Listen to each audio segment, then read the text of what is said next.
외치면서 무화과 나무 잎이 마르고 함께 찬양하겠습니다.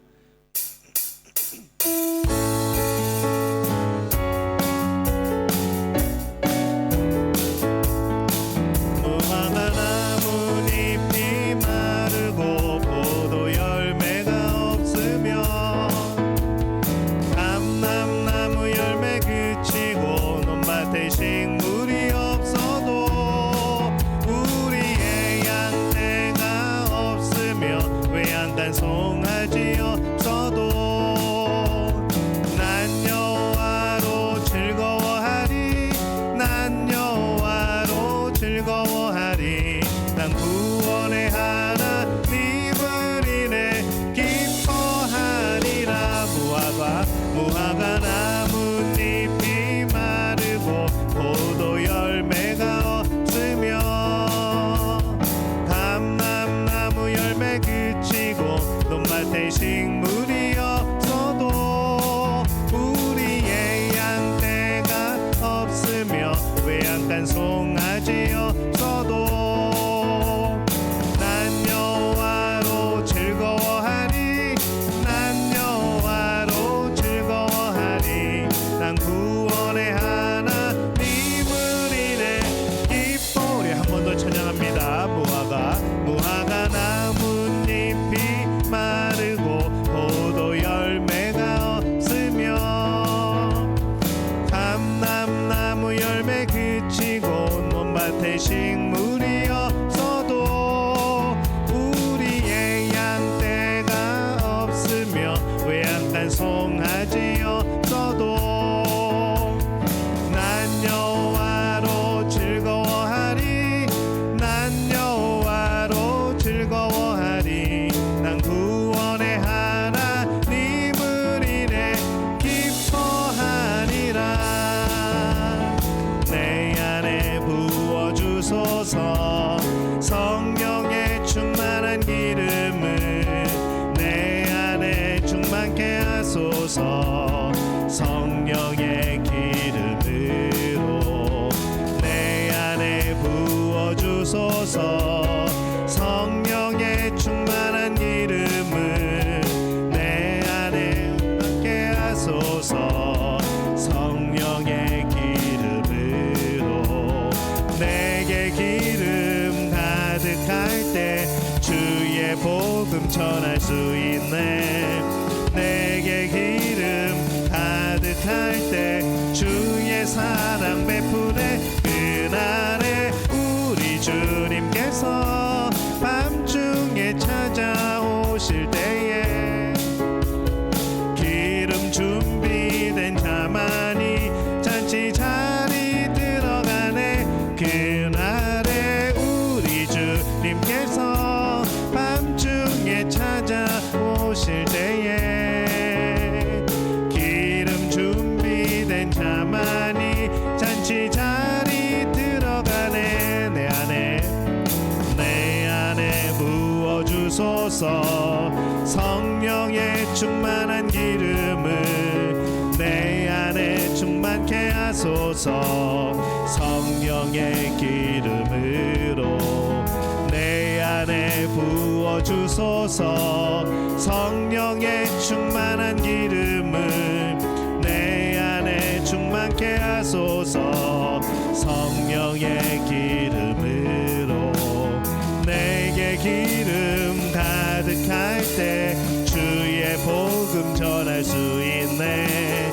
내게 기름 가득할 때 주의 사랑 베푸네. 그날에 우리 주님께서 밤중에 찾아오실 때에 기름 준비된 자만이 잔치 자리 들어가네. 그날에 우리 주님께서 밤중에 찾아오실 때에 기름 준비된 자만이 잔치 자리 들어가네. 그날에 우리 주님께서 밤중에 찾아오실 때에 기름 준비된 자만이 잔치 자리 들어가네.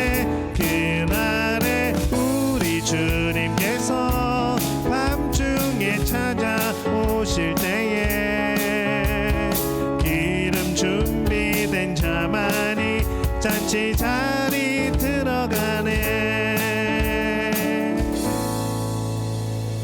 우리 오직 주만이 함께 찬양합니다.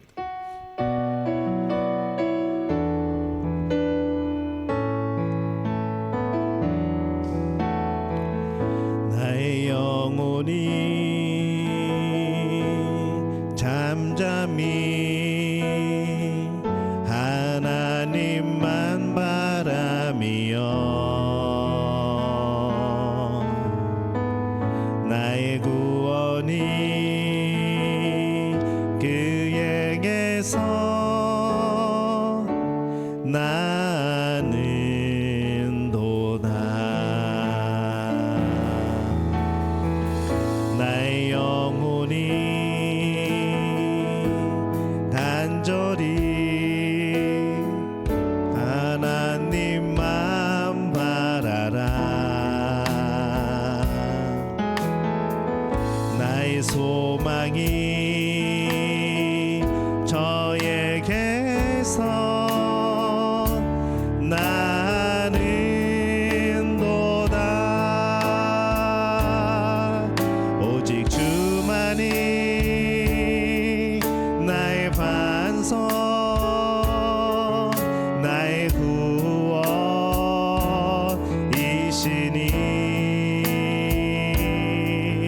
오직 주만이 나의 산성, 내가 요동치 아니하리.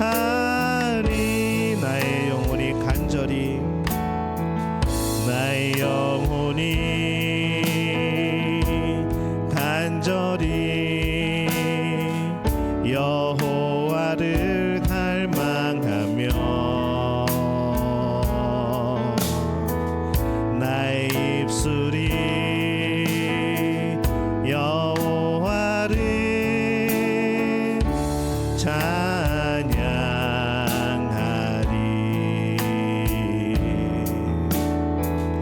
나의 영혼이 즐거이 여호와를 따르리니. 나의 평생에 여호와를 송축하리.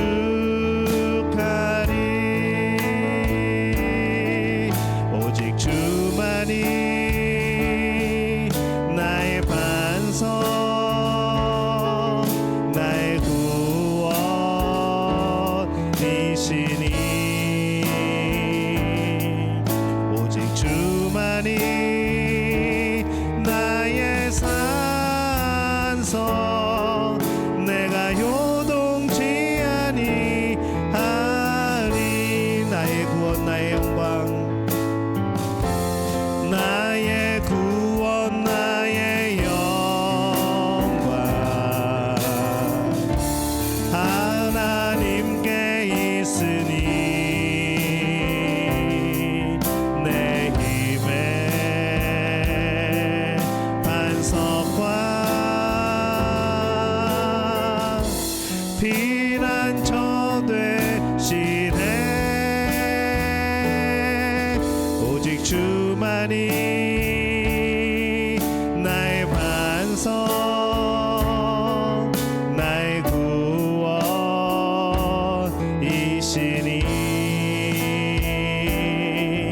오직 주만이 나의 산성, 내가 요동치 아니하리. 오직 주만이, 오직 주만이 나의 반석, 나의 구원이시니.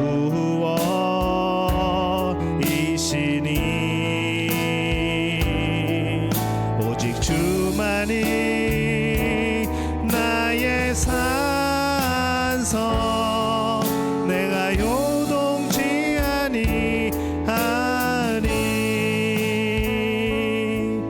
내가 요동치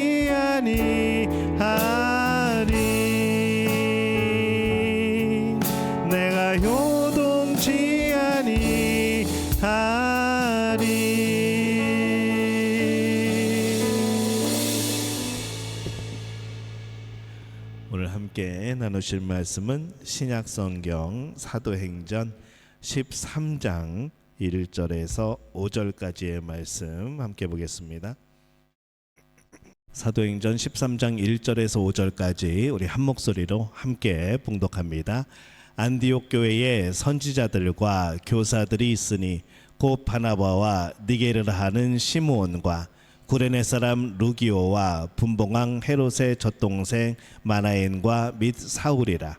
주를 섬겨 금식할 때에 성령이 이르시되 내가 불러 시키는 일을 위하여 바나바와 사울을 따로 세우라 하시니 이에 금식하며 기도하고 두 사람에게 안수하여 보내니라. 두 사람이 성령의 보내심을 받아 실루기아에 내려가 거기서 배 타고 구브로에 가서 살라미에 이르러 하나님의 말씀을 유대인의 여러 회당에서 전할세 요한을 수행원으로 두었더라. 오늘 성령의 보내심을 따라 이 제목을 가지고 함께 말씀을 나눕니다. 이 안디옥 교회는 선교적인 교회의 그런 모습을 보여줍니다. 이 안디옥 교회를 통하여서 이제 예루살렘 교회에서 안디옥 교회로 또 사역의 중심이 이동하고 있는 또 그런 모습을 보여주죠. 사도행전을 전체를 전후반으로 나누면은 전반부는 1장부터 12장까지가 되어집니다. 예루살렘 교회와 베드로를 중심으로 하여서 이 예루살렘과 유다 그리고 사마리아에 대한 선교의 역사가 펼쳐지죠. 그리고 13장 이후부터는 이 안디옥 교회 그리고 바울을 중심으로 땅끝까지 펼쳐지는 선교의 역사가 나타납니다. 그래서 사도행전은 처음에 성령 충만함을 받고 그리고 베드로가 사역을 하고 중간에 빌립 집사의 이야기가 잠깐 나오고 그 다음에 이제 바울이 회심하는 장면부터 시작해서 바울의 사역이 이어지게 되어집니다. 그래서 이 13장 이후에는 안디옥 교회 그리고 바울이 중심이 되어서 계속같이 땅끝까지 이 복음이 전해지는 그러한 모습이 나타납니다.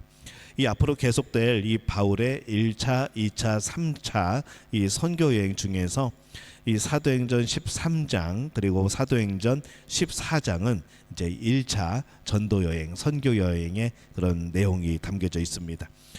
수리아 안디옥에서 떠나서 실루기아를 지나서 구브로의 살라미, 또 바보, 밤빌리아, 버가, 비시디아 안디옥, 이고니온, 루스드라, 더베, 아달리아 또 안디옥으로 이어지는 그런 여정이 이어지는 것이죠. 이게 어딘지 모를 겁니다. 예전에 수요일에 우리 한번 다룬 적이 있습니다. 이 바울의 1차, 2차, 3차 전도여행 거기서는 지도를 봤습니다. 그래서 우리가 대충 알고 있는 것이죠.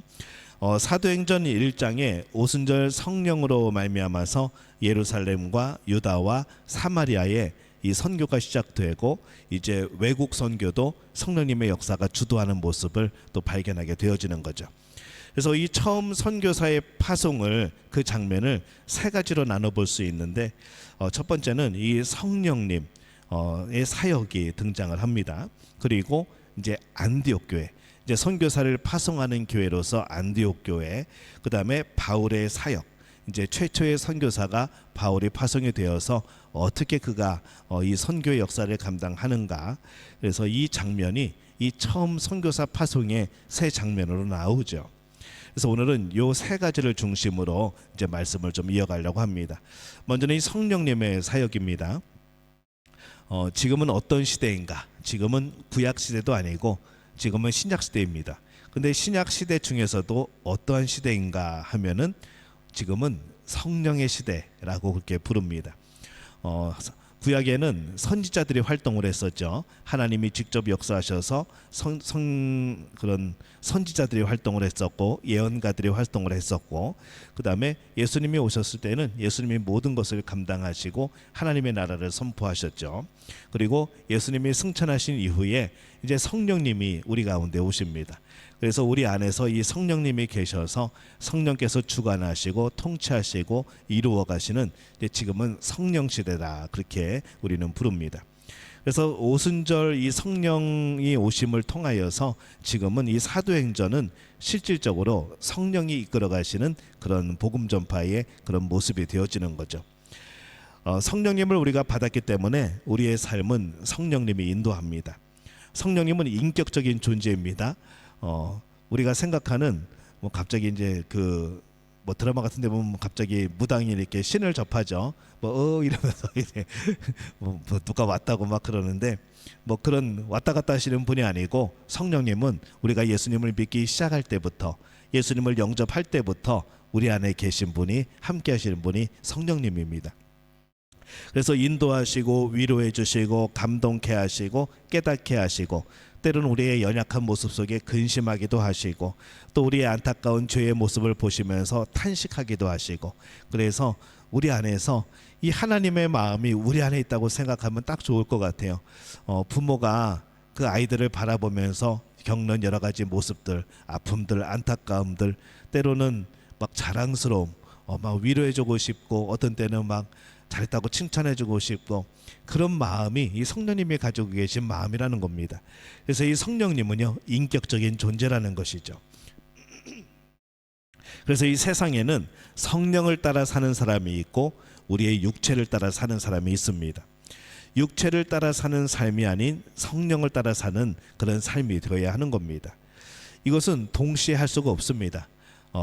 육체를 따랐다, 성령을 따랐다, 이렇게 하는 것이 아니라 무엇을 따르냐에 따라서 이 열매는 달라지는 것이죠.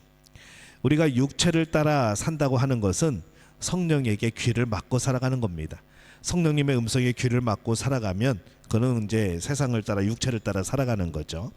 근데 이 성령의 음성을 듣고 살아가면은 어떤 열매들이 맺혀지는가? 우리가 잘 아는 사랑, 희락, 화평, 인내, 자비, 양선, 충성, 온유, 절제, 이제 이런 열매들이 우리 안에 맺힙니다. 그래서 이 성령을 따라 산다는 것은 성령께서 행하시고 있는 일들에 보조를 맞춘다는 것이죠. 그래서 성령과 보조를 맞추는 것, 성령과 함께 일하는 것, 그것이 우리가 성령을 따라 살아가고 성령의 삶을 살아가는 겁니다. 성령님은 선교의 영입니다. 우리가 이 선교사를 파송한다는 것은요, 어떤 개인이나 단체의 그런 아이디어나 그런 헌신에서 나오는 것이 아닙니다. 선교는 또 교회 프로그램이 아닙니다. 선교 프로그램을 해야 되지 않겠냐라고 말하는데, 성령은 선교는 프로그램이 아니라 성령께서 말씀하시고 성령이 보내시는 것을 따라 성도들이 순종할 때 나타나는 것이 바로 선교가 되어지는 것이죠.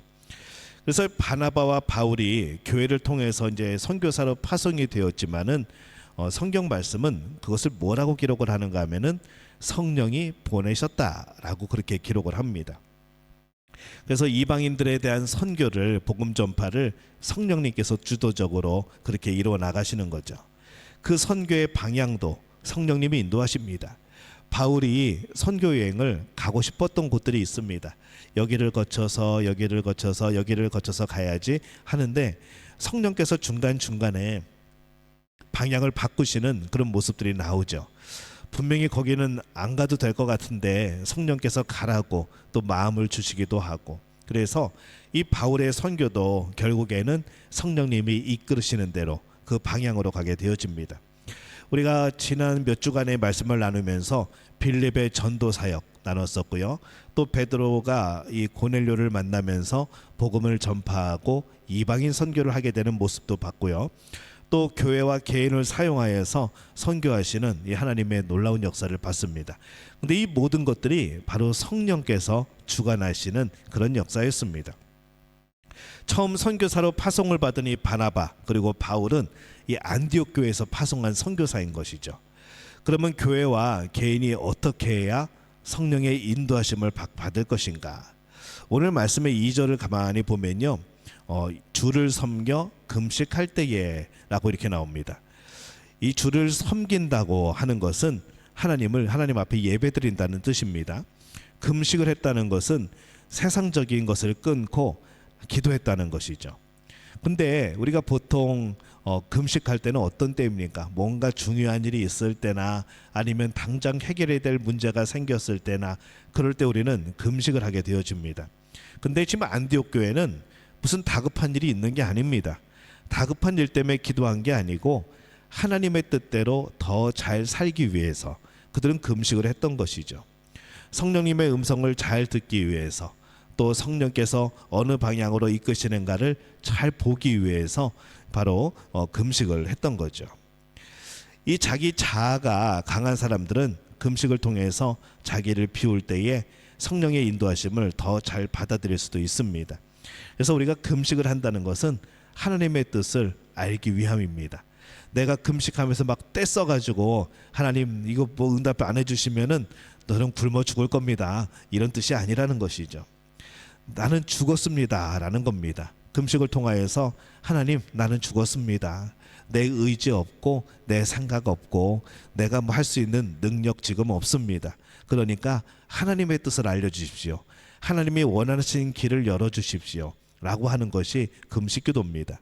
그래서 이번에 금식기도 통해서 내가 한번 하나님한테 한번 응답을 받아내야지, 이런 마음 갖지 마시고 나는 죽었다고 생각하는 게 금식입니다.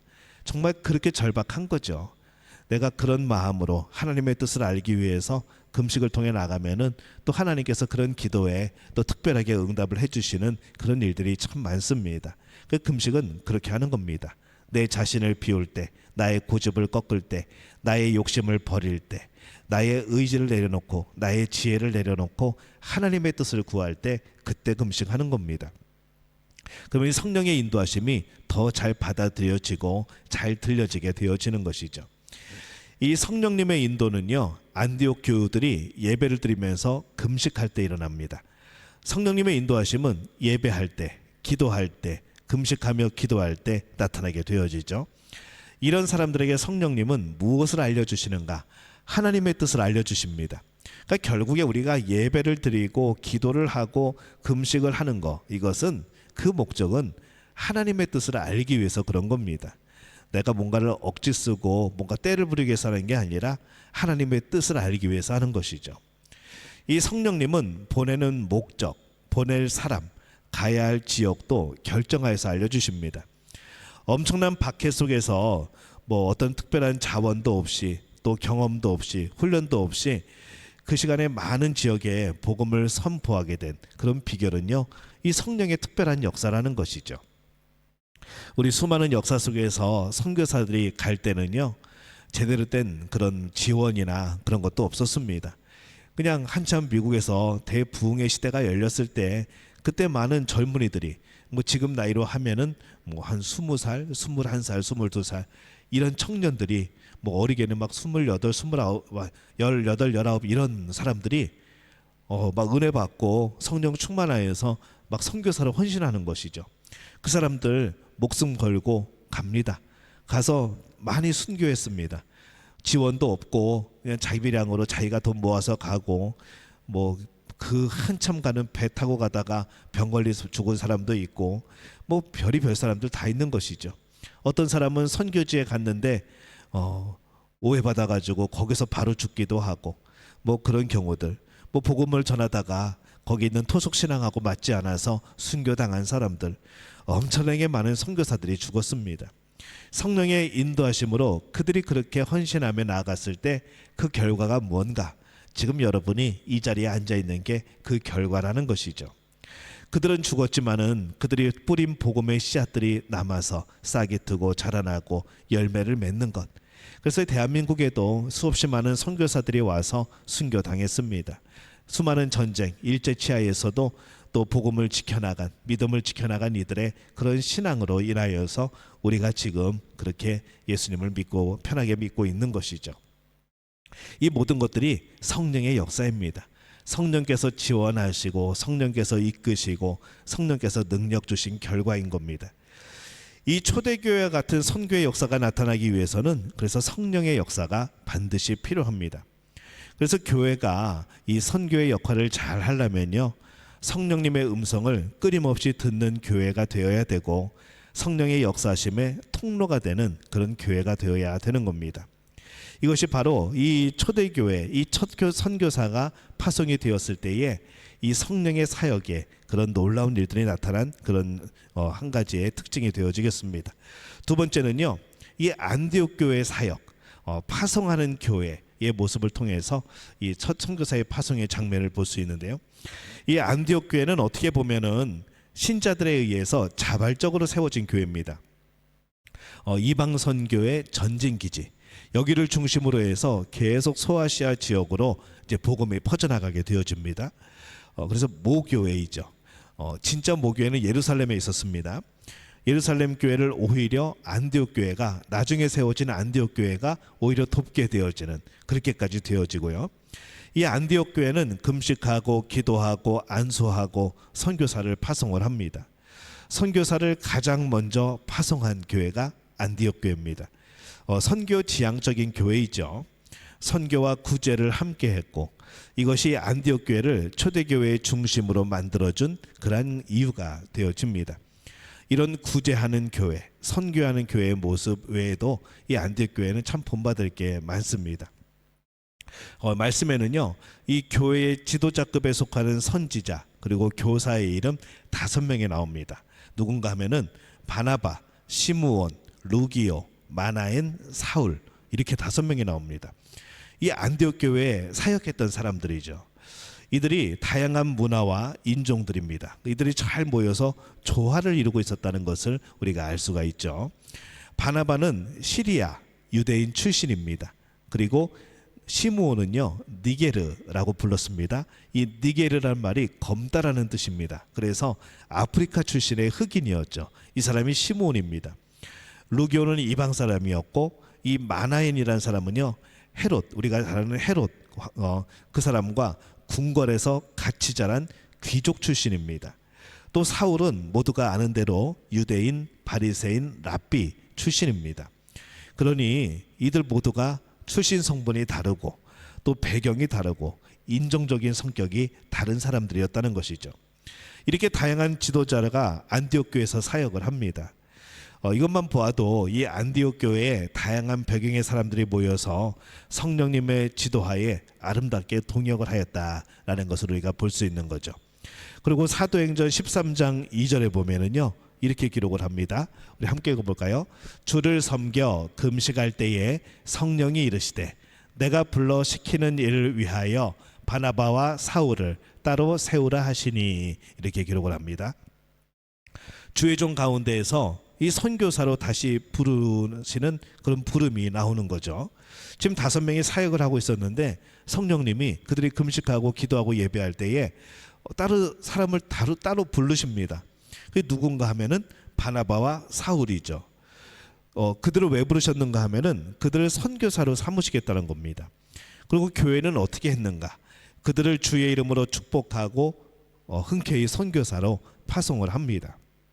그리고 그들을 위해서 재정적인 지원을 하고 기도의 지원을 하는 것이죠. 보통 교회 같으면 어땠을까요? 예를 들어서 5명의 그런 교육자가 우리 교회에 있었다. 성령께서 딱 2명을 뽑는 거죠. 담임 목사하고 부목사 1명을 딱 뽑는 겁니다. 그 다음에 선교사로 보내라고 하는 것이죠. 자, 이제 우리는 선택을 해야 되겠죠. 만약에 선교사를 보내야 된다면 제일 먼저 부딪히는 것이 이 성령께서 알려주시는 대로 보낼 것인가, 아니면 우리가 보낼 만한 사람을 보낼 것인가, 아마 결정을 해야 될 겁니다. 또 한편으로는 정말 좋은 분 보내버리면 우리는 어떡하나 걱정이 되기도 하겠죠. 만일 그 가운데 많은 능력을 가진 바나바와 바울 같은 사람을 뽑아서 보내라 라고 성령님이 말씀하시면 아마 여러 번 회의를 해야 될 겁니다. 아니, 그 보내면 우리는 어떡하나요? 우리는 괜찮을까요?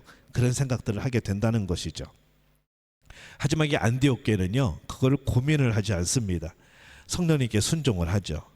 안디옥 교인들이 사람이 아니라 하나님을 얼마나 의지하고 신뢰했는가를 보여주는 그러한 대목입니다. 이것이 안디옥 교회를 칭찬하는 이유인 겁니다. 안디옥 교회는 이 바나바와 바울의 교회가 아니라 하나님의 교회였고, 또 하나님이 원하시는 대로 그들을 파송을 하는 거죠.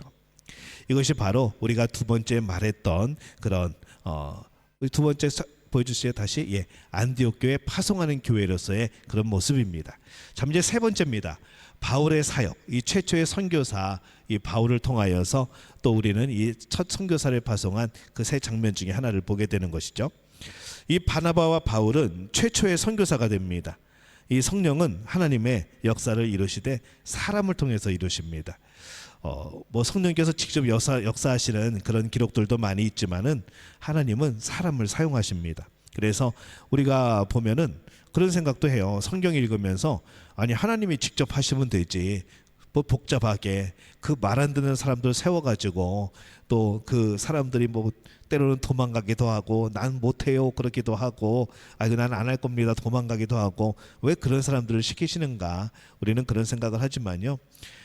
우리가 보면 알지 않습니까? 제일 우리가 부모들이 기쁠 때가 언제입니까?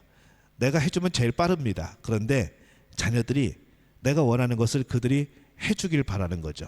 스스로 해보기를 바라고 또 스스로 그것을 성취하기를 바라고 그런 모습을 볼 때 야 얘가 다 컸구나. 우리 부모의 마음도 든든한 거죠. 근데 하나님은 항상 사람을 통해서 역사를 하십니다. 하나님께서 하시면 다 하시겠지만은 그것은 우리들에게 어떤 도움이 되지 않는다는 것이죠. 나중에 또 하나님을 바라보게 되어집니다. 나중에 또 하나님이 하실 때까지 가만히 있게 되어지는 그런 모습들도 가지게 되어지는 것이죠. 그래서 하나님이 말씀하실 때 용기를 가지고 하나님을 의지하여서 행하는 모습, 그 모습이 우리에게 참 필요합니다. 그래서 이 바나바와 바울의 헌신은 참 중요합니다. 결단 없이는 하나님의 뜻을 성취할 수 없죠. 결단해야지 역사가 나타나는 겁니다. 뭐 나중에 우리 성경 공부하면서도 이야기를 나누겠지만은 우리는 자꾸 중간지대에 있으려고 그럽니다. 처음에 하나님께서 뭔가를 말씀하시죠. 그러면은 네 하나님 그렇게 하겠습니다. 그 다음에 우리는 어디로 가는가 하면은 이 하나님이 원하시는 그 자리를 가야 되는데 일단은 하나님이 원하시니까 일단은 뭔가를 하려고 합니다. 일어섭니다. 그 다음에 뭘 하는가 하면은 뭘 하는 게 아니고 잠깐 거기 머물러 있는 것이죠. 거기서 고민을 합니다. 내가 한다고 하긴 했는데 이게 어떻게 하지? 어디로 가야 되지? 그러면서 고민을 하게 되어지죠. 그리고 자꾸 그 상황에 멈춰지게 되어집니다. 이 중간지대라고 부르는 것이죠. 근데 역사는요 결단하고 걸어가야 해결이 되는 겁니다. 결단하고 뭔가를 실행에 옮겨야 거기서 능력이 나타나는 것이죠. 이 바나바와 바울의 결단은 창세기 12장에 언급된 아브라함의 결단과 같습니다. 아브라함은 무엇을 따라갔는가 하면은 하나님의 말씀을 따라갔죠. 바나바와 바울은 성령님의 인도하심을 따라갔습니다. 이 바나바와 바울에게는 어떤 선배 선교사의 조언도 없었습니다. 왜냐하면 이들이 첫 선교사거든요. 경험담도 없었고 뭐 선교사들을 훈련해주는 그런 것도 없었고 성령의 인도하심 그리고 교회에 지원하는 기도가 있었을 뿐입니다. 이 선교사의 길은요 어떤 길이었는가? 옥에 갇히고 매 맞고 죽을 뻔하고 돌로 맞고 배가 부서지고 바닷속에서 빠져있고 강의 위험도 무릅쓰고 강도도 만나고 동족들이 죽이려고 그러고 이방인들이 죽이려고 그러고 또 시내에서 광야에서 바다에서 또 고생하고 거짓 선지자들의 형제들의 위협을 감수하고 수고하고 애쓰고 못 자고 줄이고 목마르고 굶고 춥고 헐벗는 그런 험난한 길이었습니다. 근데 이들이 그 길을 어떻게 갔는가? 하나님께서 그 길을 열어주시니까 이들은 기쁨과 성령이 충만하여 그 직분을 감당한 것이죠. 이 바나바와 바울이 먼저 구브로라는 곳에 갑니다. 여기는 바나바의 고향입니다. 구브로 섬 동쪽 끝에 위치한 살라미에 도착해서 회당에서 전도 사역을 하고 또 섬을 가로질러서 이름도 참 그런데 바보 이 도시 이름이 바보입니다. 이 바보라는 곳에 이르러서 성령이 충만하여 거기서 마술사 엘루마를 제압하는 그런 역사를 또 일으킵니다. 이 바울이 하나님의 자녀인데 이 엘루마라고 하는 사람은요 이 사탄의 종이죠. 의의 원수이고 계속 바울이 복음을 전할 때마다 계속 방해를 합니다. 바울이 선지자인데 이 엘루마는 거짓 선지자이고 바울이 성령 충만한데 이 엘루마는 악행이 충만하고 이 총독 서기오 바울이라는 사람을 복음을 전해서 예수님을 믿게 하려고 하는데 계속하여서 이 엘루마라는 이 사람이 방해를 합니다. 나중에 이 엘루마는 눈이 멀게 되어지죠. 성령의 역사가 거세면은 사탄의 방해도 심해집니다. 우리가 하나님이 기뻐하시는 일을 하려고 그러면은 사탄이 방해하죠. 그거 하지 말라고 그 못하게 하고 상황을 어렵게 만들고 마음을 곤란하게 만들고 그럽니다. 우리가 올바른 길을 가면은 사탄이 방해하는 것이 정상입니다. 영적 전쟁인 것이죠. 근데 결국 바울이 승리합니다. 그 마술사 엘루마는 눈이 멀게 되어지고 이 서기오 바울이라는 사람은 첫 복음을 접하고 예수님을 영접하는 개종자가 되어지는 거죠. 그래서 이 총독 서기오 바울이 바울의 첫 번째 열매인 겁니다. 이 사역을 통해서 이 베드로와 바울은 같은 사도의 그런 위치에 오르게 되어집니다. 바로 앞에 있던 마술사들을 물리친 모세처럼 바울 앞에서 사탄이 결박이 되어지고 하나님의 왕국이 확장되어지고 로마 당국자가 복음에 엎드려지는 그런 결과가 나타나죠. 그래서 그런 생각을 해봅니다. 전도는요, 능력이 지혜보다 먼저라는 겁니다. 예수님도 제자들을 파송하면서 말씀을 합니다. 이적을 행하며 전도해라 라고 말씀을 합니다. 이걸 뭐라고 부르는가 하면은 능력 전도라고 부릅니다. 누가복음 10장에 보면요, 4단계 영혼 추수법이 있습니다. 먼저는 평안을 빌고, 한번 따라해 볼까요? 평안을 빌고, 교제하고, 능력을 행하고, 복음을 전파하라. 예, 이렇게 나옵니다. 제자들을 파송하면서 너희들 이렇게 해라 라고 말씀하신 거죠. 기도에 응답하신 하나님의 능력을 체험했다면은 그 하나님을 더 알고 싶지 않겠습니까? 내가 하나님을 영접하고 내가 교회에 처음 나왔는데 와, 우리 가정에 놀라운 일이 생겼다. 그러면은 더 하나님이 궁금해지는 것이죠. 그래서 우리는 하나님의 능력을 먼저 체험하는 것이 옳습니다. 또 하나님의 능력을 먼저 체험하는 분들이 교회를 나오게 되어지죠. 어떨 때는 100마디의 말보다 한마디의 실천이 더 나을 때도 있습니다. 고린도전서 2장 4절에서 5절에 보면요, 이렇게 말씀을 합니다. 함께 읽습니다. 내 말과 내 전도함이 설득력 있는 지혜의 말로 하지 아니하고 다만 성령의 나타나심과 능력으로 하여 너희 믿음이 사람의 지혜에 있지 아니하고 다만 하나님의 능력에 있게 하려 하였노라. 아멘. 이 말씀 보면서요, 우리 생각과는 조금 다른 말씀입니다. 우리는 열심히 말 잘해가지고 전도하면 되겠다라고 생각을 하지만은 이 고린도전서 이 말씀에 보면은 내 전도가 뭘까? 내 말이나 설득력 있는 지혜의 말이 아니지 않나? 그럼 무엇일까? 성령의 나타나심과 능력으로 전도해야 되는 것이 맞지 않는가? 그래서 우리의 믿음이 사람의 지혜에 있지 아니하고 다만 하나님의 능력에 있게 하기 위하여서 내가 하나님의 능력을 구하게 되어지는 것, 이게 전도다라고 성경이 말씀을 하는 거죠. 그래서 여러분 전도할 때요, 이렇게 하셔야 됩니다.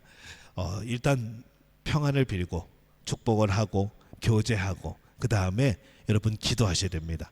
어떤 기도하시는가 하면은 그가 만약에 그렇게 교제해서 처음에 교회를 나왔다고 하면요, 그 사람에게 하나님의 놀라운 손길이 경험되어지는 사건이 일어나게 해달라고 기도해야 되는 겁니다.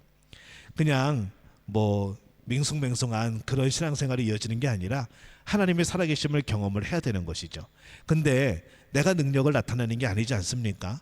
우리가 갑자기 뭐 막 초능력을 발휘하는 게 아니지 않습니까? 그래서 기도하는 겁니다. 하나님, 이렇게 하나님을 믿으려고 하는 과정 가운데 있는데 하나님의 살아계심을 보여주옵소서, 하나님의 능력을 나타내 주옵소서. 그러면 그의 삶 속에서 먼저 고백하게 되어지는 거죠. 와, 신기한 게 내가 이번 주에 이런 일을 겪었어. 뭔지는 모르겠는데 뭔가 나를 도우시는 것 같아. 누군가가 나를 이렇게 막 이끄시는 것 같아. 그런 고백들이 나오는 겁니다. 그러면은 하나님이 궁금해지는 거죠. 우리는 그때 가서 뭐라고 말하는가? 하나님이 널 도우신 거야. 성령께서 너를 도우신 거야. 그렇게 말하면요, 그 사람은 하나님이 더욱더 궁금해지는 겁니다. 더욱 하나님을 알고 싶어지는 것이죠. 이 전도는 그렇게 하는 겁니다. 그래서 평안을 빌고 교제하고 또 기도하면서 그에게 하나님의 놀라운 능력이 나타나기를 기도하고 그리고 복음을 전하고 그렇게 되어지면은 그가 하나님의 자녀가 되어지는 것이죠. 우리는 하나님의 능력보다 사람의 지혜에 기초하여서 전도하려고 하기 때문에 실패할 때가 참 많습니다. 그러니까 전도가 내 능력이 되면 안 되는 겁니다. 전도는 내 능력으로 하는 게 아니라 성령의 능력으로 하는 겁니다. 그러면 전도가 우리에게 부담이 덜 되는 것이죠. 진짜 전도의 확실한 효과가 나타나는 겁니다. 이 바울은 안식일에 회당에서 전도했습니다. 그가 말 잘하는 것도 있었지만 스스로가 말하지 않습니까? 내 말과 내 지혜가 아니라 성령의 능력이다. 물론 바울은 병에 걸리기도 하고 시기와 조롱과 봉변도 당하고 돌에 맞아서 거의 죽게 되기도 하고 성 밖에 버려지기도 합니다. 그래서 이전에 다메섹에서 바울을 부르시면서 주님이 말씀하신 대로 이방인을 위한 택한 그릇이 되고 이방인과 왕들 앞에 말씀을 전하게 되고 그리스도의 이름을 위한 고난을 받게 된다라고 말씀을 하셨거든요. 이 세 가지를 다 경험하는 거죠. 그래서 이방인을 위한 선교사가 되어졌고 이방인들과 왕들 앞에서도 그가 끌려가면서 재판을 받으면서도 복음을 전했고 또 예수 이름을 전하기 위하여서 수많은 고난을 당했고 이 세 가지 모두가 1차 선교여행을 통하여서 다 드러나게 되어집니다. 우리가 이 성령의 거룩한 도구가 되기 위하여서 성령의 인도하심을 바라고 예배하고 또 성령님이 인도하실 때 순종하여서 오늘 이 안디옥 교회와 같은 교회 또 바울과 같은 이런 성도들이 되어지기를 축원합니다. 우리는 선교사입니다. 하나님이 이 땅에 보내신 선교사. 그러면 우리는 평안을 빌고 교제하고 그리고 성령께서 그에게 나타나시기를 빌고 또 기도하고 또 그 가운데 그가 하나님의 살아계심을 경험했으면 우리는 복음을 전하고 그러므로 인하여서 우리에게 맡겨주신 또 수많은 우리 대한민국의 국민 중에 하나님이 우리를 선택하셔서 인도네시아에 이렇게 또 우리를 파송해 주셨는데 이곳에서 하나님의 또 주신 사명 온전히 감당할 수 있는 그런 우리 복된 믿음의 가족들이 되어지시기를 예수님의 이름으로 축원합니다.